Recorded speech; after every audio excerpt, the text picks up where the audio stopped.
Comme cela vient d'être montré donc, par l'équipe de Sainte-Marie, la prise en charge en rééducation basse vision est multidisciplinaire. Alors pourquoi multidisciplinaire? Parce que ça répond finalement aux différents sens de la vision, aux différentes fonctions de la vision. Donc, nous allons voir quelles sont ces différentes fonctions afin de nous aider indirectement à les prendre en charge. Donc la vision, c'est bien sûr le sens prédominant, on en est tous convaincus ici, avec des informations sensorielles qui permettent 60 à 90% de nos informations sensorielles sont d'origine visuelle. Alors dans quoi est-ce que notre vision va avoir un rôle? Donc elle va avoir un rôle tout d'abord dans notre rythme circadien, un rôle dans nos fonctions cognitives, un rôle moteur dans nos déplacements et un rôle social. Donc tout d'abord le rythme circadien. Donc qu'est-ce que c'est? C'est notre rythme biologique. Donc on sait que c'est environ 24 heures, enfin ça on le sait bien. Et puis on l'a étudié un petit peu plus quand on a mis des gens, notamment des personnes, des chercheurs dans le fond de caverne, sans aucune notion horaire, sans montre ni rien, pour regarder finalement quand ils n'avaient plus aucun apport extérieur, quel devenait leur rythme naturel. Et ce qu'on voit, c'est qu'on a des rythmes différents. Chacun a un rythme et c'est entre 23h30 et 24h30 avec une moyenne de 24h10. Donc on n'est pas basé naturellement tous de la même façon. Et il nous faut finalement un agent extérieur pour nous permettre de resynchroniser notre horloge. Alors, quel est cet agent? L'agent, c'est la lumière. Par quel biais? Par l'intermédiaire de la rétine. Alors, c'est un petit peu différent puisque ce n'est pas une stimulation qui est directement par les photorécepteurs que vous voyez en haut, ni par la couche du dessous qui sont les cellules bipolaires, mais directement par des cellules ganglionnaires, donc la troisième couche de la rétine. Dans cette couche des cellules ganglionnaires, il y a des cellules qui sont spécifiques à mélanopsine et qui vont directement être sensibles à la lumière. Alors, la mélanopsine, c'est quoi? C'est un photopigment voilà, qui est sensible à la lumière, plus particulièrement à la lumière bleue. Et l'information ne passe pas par les voies visuelles classiques, mais par une voie qui est plus directe, qui va aller directement vers l'hypothalamus. Quand on a des troubles du sommeil, il y a 3 types de troubles classiquement. Donc, vous reconnaîtrez peut-être pour certains. Il y a l'avance de phase, ceux qui s'endorment très tôt, donc vers 20h, et ceux qui se lèvent très tôt, vers 4h. Généralement, c'est ceux qui peuvent prendre du salé au petit déjeuner. Si vous pouvez manger un steak frites au petit déjeuner, vous êtes en avance de phase. Il y a ceux qui sont en retard de phase, qui s'endorment très tard et qui se réveillent naturellement très tard. On enlève le réveil. Ça, c'est les retards de phase. Et puis, beaucoup plus rarement, on a le libre cours. Donc, c'est des gens qui vont avoir une horloge centrale qui va être l'horloge naturelle. Donc, si c'est 23h30, chaque jour, ils vont se décaler d'une demi-heure. Ils vont être en avance d'une demi-heure progressivement. Ou si c'est 24h30, ils vont être en retard. Et donc, au fur et à mesure, au bout de 48 jours, on est finalement en inverse de phase. Le jour devient la nuit et la nuit devient le jour. Et en fait, ça, c'est très fréquent en cas de cécité, puisque l'horloge ne peut plus être resynchronisée par les cellules à mélanopsine. Alors, ça dépend des types de cécité, puisqu'il y a des atteintes où il y a une préservation des cellules à mélanopsine et d'autres où ce n'est pas le cas. Donc, en pratique, c'est extrêmement difficile au niveau de la vie quotidienne, parce qu'on se retrouve avec des gens qui sont en inversion de cycle. Donc, qu'est-ce qu'on peut faire? La lumière bleue active beaucoup plus ces neurones à mélanopsine. Et du coup, on peut déjà éviter les lumières bleues le soir. Enfin, vous le savez, on peut faire de la photothérapie la journée. Et puis, ce qu'on peut faire, c'est donner un peu de mélatonine. Alors, vous avez déjà vu dans la déficience visuelle, il ne faut pas hésiter le soir à essayer finalement de voir si la mélatonine peut rendre service quand il y a des troubles du sommeil. Alors, bien sûr, il faut bien sûr les rechercher. C'est toujours pareil. Les gens ne s'en plaignent pas forcément. Ils se sentent pas bien, mais c'est pas forcément mis sur le rythme circadien. Donc c'est vraiment quelque chose à rechercher, cette atteinte du sommeil. Et donc pas hésiter à discuter un traitement par mélanopsine. Donc ça, c'était le premier rôle de la vision. Un autre rôle qui, en tant que neurologue, forcément tient particulièrement à cœur, c'est le rôle cognitif. Donc, dans notre rôle, dans notre cognition, dans notre perception, la vision permet la détection d'informations. Donc, elle fait intervenir tout d'abord l'attention, ça va permettre de localiser, de situer l'information, puis l'identification, qui est l'interprétation du message visuel. Et quand on a identifié quelque chose, on va le comparer avec notre stock interne pour pouvoir retrouver quel est le nom et puis quel est le sens, à quoi sert par exemple un objet. Donc ça va nous permettre de traiter toutes les informations pertinentes comme la reconnaissance des objets, la reconnaissance des visages. On va comparer le visage qu'on voit à notre stock interne pour voir si on le connaît. Donc on sait bien que dans la basse vision, il y a très fréquemment des troubles cognitifs.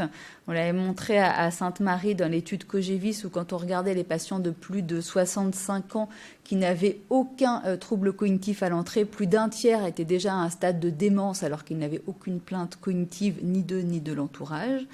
Et qui venaient juste pour une rééducation, réadaptation visuelle. Quand on prend des études plus importantes, on retrouve dans la DMLA, quand il y a une vision inférieure à 2/10, il y a 6 fois plus de troubles cognitifs, de risque de développer un trouble cognitif, d'autant que c'est une DMLA sèche. Dans les équipes américaines, sur 33 000 patients, on est déjà sur des bonnes cohortes de plus de 65 ans, il y a vraiment une corrélation importante sur basse vision et troubles cognitifs. Et quand on passe sur des études beaucoup plus importantes, 250 000 personnes sur les études chinoises, là on retrouve que non seulement il y a une corrélation, mais si en plus il y a une seconde déficience associée, donc la déficience auditive, on augmente la prévalence de la démence nettement, on multiplie encore par 2 le risque de démence. Et vous le savez bien, il faut absolument prendre en charge la déficience auditive quand il y a une déficience visuelle, et c'est souvent ce qui est fait déjà dans la première consultation, avant la rééducation, avant la prise en charge en rééducation, d'orienter s'il y a besoin vers une prise en charge auditive pour que la rééducation se passe au mieux. Un outil qui a été développé et publié avec l'ensemble de l'équipe de Sainte-Marie, c'est la Cogevis. Donc, qu'est-ce que c'est la Cogevis? C'est une sorte de super MMS, mais pour les personnes déficientes visuelles. Donc, c'est en français, il y a aussi, ça a été validé en anglais. L'intérêt, donc c'est sur 30, c'est comme le MMS, et quand c'est supérieur, enfin entre 25 et 30, c'est normal, et quand c'est au-dessous de 24, il y a un fort risque de démence, en tout cas de troubles cognitifs majeurs, et c'est intéressant de l'adresser en bilan neuropsychologique. Ça permet vraiment de faire un débrouillage, parce que c'est jamais évident quand quelqu'un arrive et a restreint, comme disait Luc Jean-Jean, l'ensemble de ses activités quotidienne, c'est très difficile de voir quel est l'impact de ces limitations. Mais du coup, on ne sait pas si l'impact est lié à des troubles cognitifs ou s'il est lié à des troubles, juste une limitation de ses capacités liées à la déficience visuelle. Donc, en fait, c'est un petit peu comme le MMS avec la localisation, enfin l'orientation temporelle et spatiale, mais il y a en plus des choses un petit peu spécifiques, notamment les praxies où on fait toucher des objets puisqu'il n'y a pas de reconnaissance possible par la vision. Et puis, tout ce qui est des descriptions au niveau du langage. Il ne faut pas hésiter, c'est sur le site de l'ARIBA et bien sûr, elle est en libre service gratuit de cette échelle.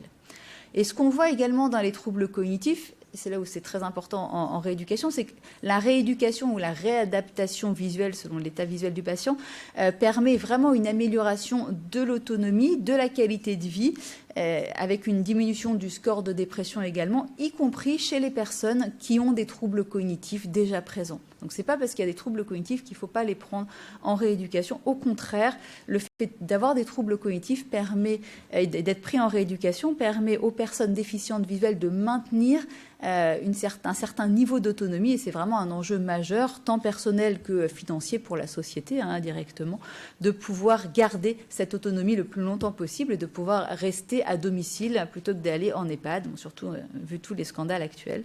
C'est d'autant plus important. Le troisième rôle, c'est le rôle moteur. Donc vous savez qu'on utilise notre vision pour se déplacer, et ça a été montré de façon indirectement paradoxal, c'est-à-dire que même quand on ne voit rien, on est quand même capable de se déplacer. Alors, bien sûr, ce n'est pas dans toutes les indications, mais le premier un patient, donc c'est monsieur TN, un des premiers patients décrits comme ça.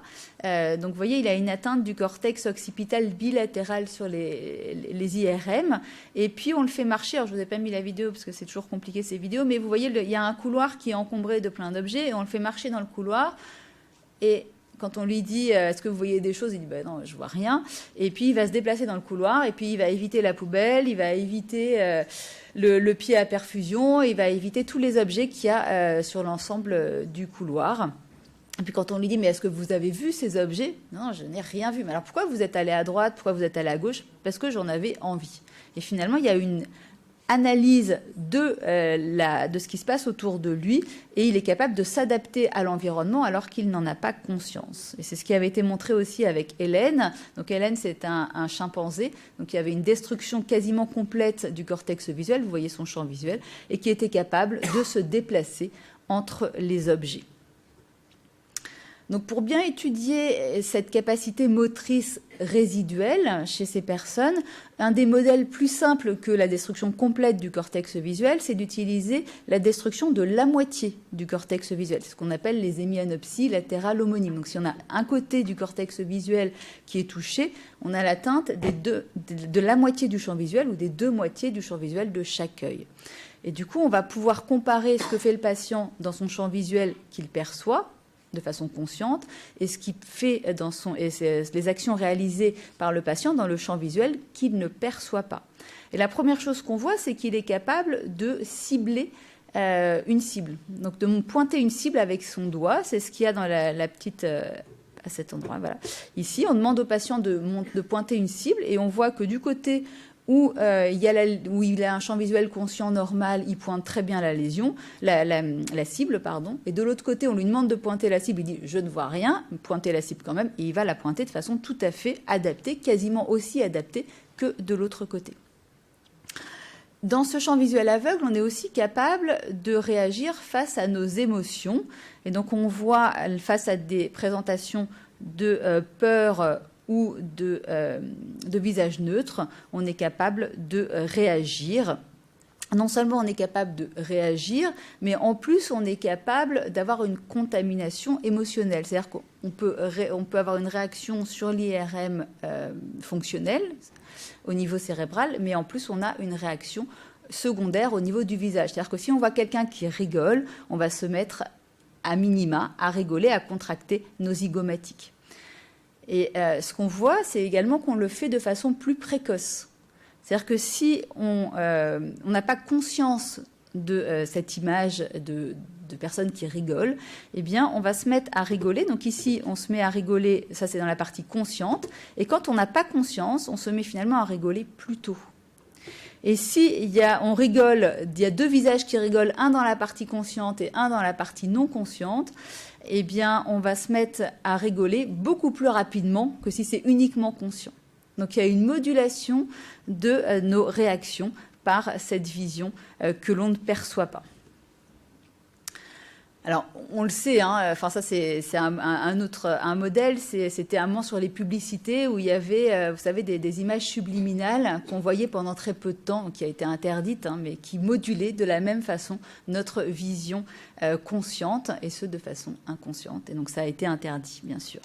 Et cette perception visuelle, par quoi elle passe? Alors, en fait, elle passe par des voies plus rapides, par les voies accessoires. On a vu tout à l'heure déjà pour la vision pour les cellules, la mélanopsine. À la place de passer directement donc, au niveau de l'œil, de passer au corps géniculé latéral et puis d'aller vers le cortex occipital, puis d'être analysé, donc vous vous souvenez, vers la voie, donc on est sur la voie occipito-pariétale, c'est tout ce qui est l'analyse du mouvement, et puis après on passe en bas vers la voie occipito-temporale, c'est l'analyse des objets, donc ça c'est notre vision classique, et là en fait, on passe pas du tout par ces voies, les voies vont passer par le colliculus supérieur, le thalamus, et puis aller directement dans la zone qui analyse le mouvement ou dans la zone qui va analyser les objets. Donc, c'est des voies qu'on dit accessoires qui sont beaucoup plus rapides et qui fonctionnent quand il y a une destruction de l'ensemble du cortex, du cortex occipital primaire.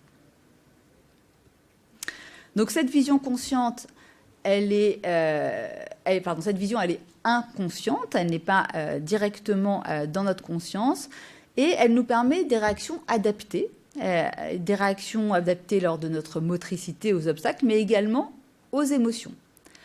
Elle est capable de nous faire aller un petit peu plus rapidement, enfin de moduler plus rapidement que des actions conscientes, et elle va influencer notre activité consciente. Si on demande à quelqu'un qui a un déficit de son champ visuel, de son hémiche-champ visuel de la gauche, dans quelle maison il veut habiter, il ne saura pas pourquoi, mais il vous dira qu'il veut habiter dans celle du bas.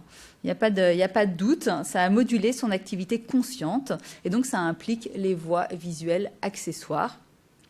Avec voilà. La seule limite, c'est que on peut pas, c'est pas une vision qui est complexe, c'est-à-dire que ça ne permet pas de reconnaître les visages, par exemple, qui nécessitent une vision beaucoup plus complexe, ou des émotions complexes. On reste sur des émotions très basiques qui sont la peur ou le plaisir, enfin le sourire. Le dernier